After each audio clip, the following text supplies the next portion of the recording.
Auzubillahiminash-shaytanir-rajim. Bismillahir-rahmanir-rahim. Yesterday we were discussing the Coulomb law. ये जो chapter number 11 है electrostatic second year का, इसका पहला ही टॉपिक है, कल हमने डिस्कस किया हुआ था, तो आज इसको प्रोसीड करते हैं। तो यहाँ तक हमने ये लॉ पढ़ी हुई थी कि the force of attraction and repulsion between two charges is directly proportional to the product of magnitude of charges and inversely proportional to the square of distance between them. तो रिलेशंस तो हमने निकाले हुए थे, तो ये दो रिलेशंस हमने कंबाइन की है। ठीक है, कंबाइन करके हमारे पास यहाँ पे एक लॉ जो है y है, जिसको हमने यहाँ पे नाम दिया इक्वेशन a का। तो यहाँ पे एक वैल्यू है k, this k is called coulomb constant, और जो बराबर है 1 divided by 4 pi epsilon not. तो मैंने कहा था कि मैं डिस्कस करूंगा कि एप्सिलॉन नॉट यहाँ पे क्या है, ठीक है, और फिर कैसे यहाँ पे वैल्यूज पुट करके हम के की वैल्यू फाइंड कर सकते हैं। तो here is the permittivity of free space. इस एप्सिलॉन नॉट को हम कहते हैं परमिटिविटी ऑफ फ्री स्पेस, और जिसकी वैल्यू जो है वो फाइंड की गई है कि जब आपके पास चार्जेस के दरमियान जो मीडियम के तौर पे आपके पास फ्री स्पेस हो, वैक्यूम हो, तो तब इसकी वैल्यू जो है वो 8.85 multiply by 10⁻⁻12 C square newton -1 and metre -2 के बराबर है। तो इससे पहले कि हम आपको ये वैल्यू समझाए या पढ़ाए, परमिटिविटी को डिस्कस करते हैं। परमिटिविटी जो है ये किसी भी, सपोज हमारे पास दो चार्जेस है, तो इन दो चार्जेस के दरमियान यहाँ पे जो है डिस्टेंस r है, और यहाँ पे फोर्स लग रहा है रिपल्सिव फोर्स। ठीक है, तो अब चूंकि दो चार्जेस है, डिस्टेंस r है, रिपल्सिव फोर्स लग रहे हैं, तो इन दो चार्जेस के दरमियान जो है यहाँ पे कोई ना कोई मीडियम जरूर होगा। मीडियम का मतलब यहाँ पे फ्री स्पेस या वैक्यूम हो सकता है, यहाँ पे कोई सॉलिड मीडियम हो सकता है, यहाँ पे पानी हो सकता है, यहाँ पे प्लास्टिक हो सकता है, यहाँ पे कोई वुड हो सकता है, ठीक है, या कोई और चीज़ हो सकता है। तो मतलब मेरे कहने का ये कि यहाँ पे कोई भी क्या हो सकता है, मीडियम। अब ये मीडियम जो है ये डिसाइड करेगा, क्या डिसाइड करेगा कि ये दोनों चार्जेस के दरमियान जो अट्रैक्टिव फोर्स है या रिपल्सिव फोर्स है, इसको कितना अलाउ किया जाए ताकि ये इजीली क्या हो, एप्लीकेबल हो। आया ये फोर्स ऑफ अट्रैक्शन या फोर्स ऑफ रिपल्जन हो, लेकिन कितने हद तक ये force of attraction between the charges and force of repulsion between the charges क्या हो, इजीली एप्लीकेबल हो। This depends upon the medium. तो परमिटिविटी जो है ये मीडियम की प्रॉपर्टी है, और कैसी प्रॉपर्टी है कि ये क्या करता है, जो फोर्स ऑफ अट्रैक्शन और force of repulsion between the two charges होता है कि वो कितना इसको अलाउ करे, यानी एक ऐसी प्रॉपर्टी मीडियम की कि वो कितनी हद तक फोर्स ऑफ अट्रैक्शन और फोर्स ऑफ रिपल्जन को दो चार्जेस के दरमियान क्या करे, इजीली अलाउ करे, ताकि वो क्या हो, अप्लाई हो। This is called permittivity. तो यहाँ पे हमने एप्सिलॉन नॉट लिखा है, तो एप्सिलॉन नॉट जो है परमिटिविटी ऑफ फ्री स्पेस यानी वैक्यूम, यानी दो चार्जेस है लेकिन दरमियान में मीडियम के तौर पे वैक्यूम है, तब ये वैल्यू जो है फाइंड की गई है, और ये बराबर है 8.85 multiply by 10⁻⁻12 coulomb square newton -1 and metre -2 4 -2। तो अगर इस परमिटिविटी ऑफ फ्री स्पेस इसकी वैल्यू मैं उठाऊं और इसको मैं यहाँ पे पुट करूं, अगर मैं इस वैल्यू को उठाऊं और इस वैल्यू को मैं यहाँ पे पुट करूं, तो हमारे पास ये कुछ यूं हो जाएगा कि k is equal to 1 divided by 4, phi की वैल्यू आप जानते हैं 3.14 मल्टीप्लाई बाई एप्सिलॉन नॉट की जो वैल्यू है वो ये है कि जब दो चार्जेस के दरमियान मीडियम के तौर पे क्या हो, वैक्यूम हो, या वैक्यूम एज ए मीडियम हो, या सिंपल वैक्यूम हो, तब ये value 8.85 multiply by 10⁻⁻12 coulomb square newton -1 metre पर -2 होगी। अब मजीद कैलकुलेशन है, कैलकुलेशन करके हमारे पास जो k की वैल्यू आएगी वो हमारे पास कुछ इस अंदाज से आएगी। The k value of k will be equal to, जो k की वैल्यू है वो हमारे पास आएगी 9.0 मल्टीप्लाई बाई 10⁻⁹। अब चूंकि कूलम स्क्वायर है तो ऊपर जाके ये -2 हो जाएगा, न्यूटन पावर -1 है ऊपर जाके +1 हो जाएगा, मीटर पावर -2 है ऊपर जाके ये क्या हो जाएगा, metre square. This is the value of K and K is called coulomb constant. ये के की वैल्यू जो है हम न्यूमेरिकली एमसीक्यूज में हम याद करके यहाँ पे पुट करते हैं। अगर हमें दो चार्जेस का मैग्नीट्यूड फाइंड हो वो हम यहाँ पे लगाएंगे, मल्टीप्लाई करेंगे, और अगर हमें सेपरेशन बिटवीन द चार्जेस याद हो, चार्जेस के दरमियान जो सेपरेशन है, चार्जेस के दरमियान जो डिस्टेंस है वो याद हो, तो यहाँ पे पुट करेंगे तो हमारे पास वो फोर्स ऑफ रिपल्जन या force of attraction between the two charges, either the charges are same हो या either the charges are different, वो हम फाइंड कर सकते हैं। ठीक, सो दिस ये हमारे पास कूलम लॉ है। यहाँ पे जो जहाँ तक हमने पढ़ा है, इस कूलम लॉ को हम for finding the magnitude of force क्या करते हैं, इसको यूज करते हैं कि हम फोर्स ऑफ अट्रैक्शन और force of repulsion between two charges same हो या ऑपोजिट हो, उनके दरमियान जो force of attraction force of repulsion का मैग्नीट्यूड है, वो ये ला यूज करके हम जो है वो मैग्नीट्यूड ऑफ फोर्स फाइंड कर सकते हैं। ठीक है, तो आगे इसी टॉपिक को प्रोसीड करते हैं। प्रोसीड थोड़ा सा एक्सप्लेनेशन में जाते हैं, और एक्सप्लेनेशन क्या है कि सपोज हमारे पास अगर हम इसी कूलम लॉ को मैग्नीट्यूड के साथ साथ डायरेक्शन के लिए भी क्या करें, फाइंड करना यूज करना चाहे, तो इसी कूलम लॉ को हम जो फोर्स है बिटवीन द चार्जेस उसके मैग्नीट्यूड के साथ साथ डायरेक्शन फाइंड करने के लिए भी इस्तेमाल करते हैं। कुछ एग्जांपल देके समझाने की कोशिश करते हैं। सपोज हमारे पास जो है वी हैव टू चार्जेस, हमारे पास सपोज दो चार्जेस है। एक चार्ज हमारे पास यहाँ पे ये है, जो कि आप समझ लीजिए कि पहले क्या था, कंसिडर कीजिए कि ये रेस्ट में था। ठीक है, तो this is a charge which is at rest, और यहाँ पे एक चार्ज है जिसको हम क्या कर रहे हैं, मूव करवा रहे हैं, जिसको हम मोशन में ला रहे हैं। इसको हम नाम देंगे Q1 के चार्ज मैग्नीट्यूड Q का, और इसको मैं नाम दूंगा Q2 कि दूसरा चार्ज मैग्नीट्यूड Q2 का।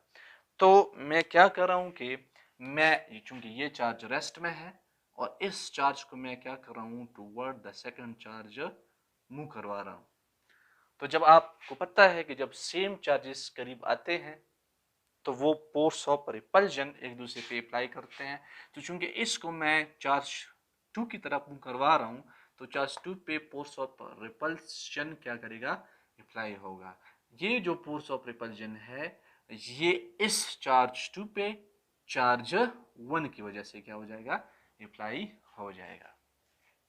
और चूंकि हम क्या करेंगे, यहाँ पे चार्ज 1 को हम यानी इसका direction from 1 toward the charge 2 है, तो यहाँ पे हम डायरेक्शन के लिए यूनिट वेक्टर r इस्तेमाल कर रहे हैं। लेकिन कैसे कि हम चार्ज 1 को 2 की तरफ क्या कर रहे हैं, मूव कर रहे हैं, और इसकी वजह से चार्ज 2 पे रिपल्सिव फोर्स लग रहा है, और ये रिपल्सिव फोर्स जो है force of repulsion on charge 2 by charge 1। इस F21 का मतलब ये है कि force of repulsion on charge 2 by charge 1, यानी चार्ज 1 की वजह से जो चार्ज 2 पे फोर्स लग रहा है वो ये है। अगर इस कंडीशन के लिए, जिसको मैं यहाँ पे सपोज एक नाम दे रहा हूँ A, दिस इज A, इस सिचुएशन या इस सिस्टम के लिए अगर मैं इन चार्जेस के दरमियान फोर्स ऑफ रिपल्जन को फाइंड करना चाहूँ और फोर्स ऑफ रिपल्जन का डायरेक्शन भी मेंशन करना चाहूँ, क्योंकि फोर्स है and force is a vector quantity, needs a direction as well as a magnitude as well as a direction, तो हमारे पास क्या हो जाएगा कि फोर्स इज इक्वल टू, बाकी तो कूलम लॉ ये है कि Q1 Q2 divided by R square. ठीक है, ये सारा मामला ठीक है, सेट है। यहाँ पे जो सेपरेशन है बिटवीन द टू चार्जेस, इसको तो मैं नाम दे रहा हूँ पहले से R। R is the separation, the distance between the two charges. तो Q1 भी फाइंड है हमारे पास, यहाँ पे कोई मैग्नीट्यूड होगा, सपोज यहाँ पे मैं कह सकता हूँ कि कोई भी सपोज 3 माइक्रोकूलम चार्ज है, और यहाँ पे भी इसी तरह कोई किसी मैग्नीट्यूड का चार्ज है, सपोज यहाँ पे 2 माइक्रोकूलम का चार्ज है। तो ये जो माइक्रोकूलम है या यहाँ पे जो 2 माइक्रोकूलम है, this is the magnitude of charges, यानी Q1 जो है वो 3 माइक्रोकूलम है और Q2 जो है वो 2 माइक्रोकूलम है। की वैल्यू हमारे पास ऑलरेडी फाइंड है, R हम मतलब दिया गया होगा, और यहाँ पे साथ साथ R इज द सेपरेशन, साथ साथ हम यहाँ पे यूनिट वेक्टर मेंशन करेंगे, और ये यूनिट वेक्टर कहाँ से कहाँ तक है, फ्रॉम चार्ज 1 टू चार्ज 2, यानी चार्ज 1 को हम करवा के चार्ज 2 की तरफ लेके आ रहे हैं। तो इसकी वजह से क्या हो रहा है कि चार्ज 2 पे रिपल्सिव फोर्स लग रहा है बाय चार्ज 1। चार्ज 1 की वजह से चार्ज 2 पे जो रिपल्सिव फोर्स आ रहा है वो ये है, ये इसका इसी फोर्स का मैग्नीट्यूड है, और ये इसी फोर्स का क्या है, डायरेक्शन है। तो F21 जो है is this force which is applied by this charge, यानी चार्ज 2 पे जो फोर्स है वो चार्ज 1 की मतलब वजह से लग रहा है, जब हम क्या करें चार्ज 1 को फ्रॉम द डायरेक्शन 1 टू 2 लेके जा रहे हैं। तो ये सिचुएशन है। इसी तरह अगर मैं ये करूं कि सपोज मैं कहूं कि मेरे पास पहला चार्ज केस यहाँ पे बी है, ठीक है, इसको केस ए कह ले और इसको केस बी कहें, ठीक है। कि सपोज मैं कह रहा हूं कि हमारे पास जो पहला चार्ज है वो यहाँ पे रेस्ट में है, ठीक है, वो यहाँ पे क्या है, रेस्ट में। ये पहले केस में जो दूसरा वाला था वो रेस्ट में था, और दूसरे केस में पहले वाला जो है सपोज कर रहे हैं हम ये रेस्ट में है, और हमारे पास एक दूसरा चार्ज है Q2, ठीक है। अब हम क्या कर रहे हैं, जो आपको पता है Q1 और Q2 के दरमियान सेपरेशन क्या होगी, R होगी। अब हम क्या कर रहे हैं कि Q2 को मूव करवा रहे हैं Q1 की तरफ, यानी Q2 को हम धीरे धीरे उठा के मूव करवा रहे हैं Q1 की तरफ। चूंकि सेम चार्जेस है, क्या होगा कि Q1 पे क्या लगेगा, फोर्स लगेगा, यानी Q1 पे लगेगा फोर्स, क्यों, Q2 की वजह से, क्योंकि आप क्या कर रहे हो, Q2 को Q1 की तरफ लेके आ रहे हो। तो जो फोर्स लगेगा वो Q1 पे लगेगा Q2 की वजह से, यानी force by Q1 force on Q1 by charge 2, यानी जो 1 है ये लग रहा है Q1 पे फोर्स, ये जो 2 है बाय यानी Q2 की वजह से।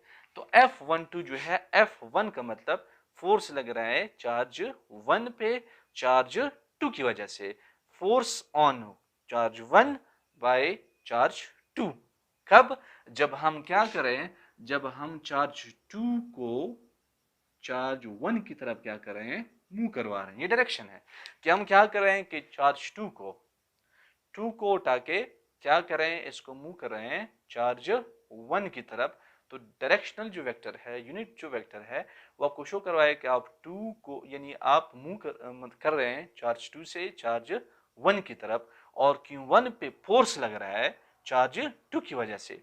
अब ये जो फोर्स होगा ये हमारे पास बराबर होगा फोर्स 1 टू दिस वन, तो ये बराबर है हमारे पास, दिस इज द फोर्स, इसका मैग्नीट्यूड क्या होगा, Q1 Q2 divided by R square according to the coulomb law. लेकिन यहाँ पे डायरेक्शन क्या है, यहाँ पे हम दूसरी चार्ज को पहली चार्ज की तरफ क्या कर रहे हैं, मूव करवा रहे हैं। तो डायरेक्शन यहाँ पे मेंशन करेंगे R21, ठीक है।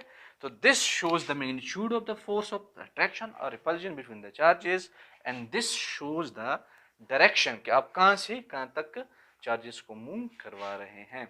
सो this is the case B. Case 1 में क्या था कि आपने चार्ज 2 को रेस्ट पे रखा हुआ था, आप चार्ज 1 को क्या कर रहे थे, मूव करवा रहे थे, और चार्ज 1 की वजह से चार्ज 2 पे फोर्स लग रहा था, ठीक है। और यहाँ पे आप चार्ज 1 को, यानी R जो यूनिट वेक्टर है, 1 को 2 की तरफ ले जा रहे हैं।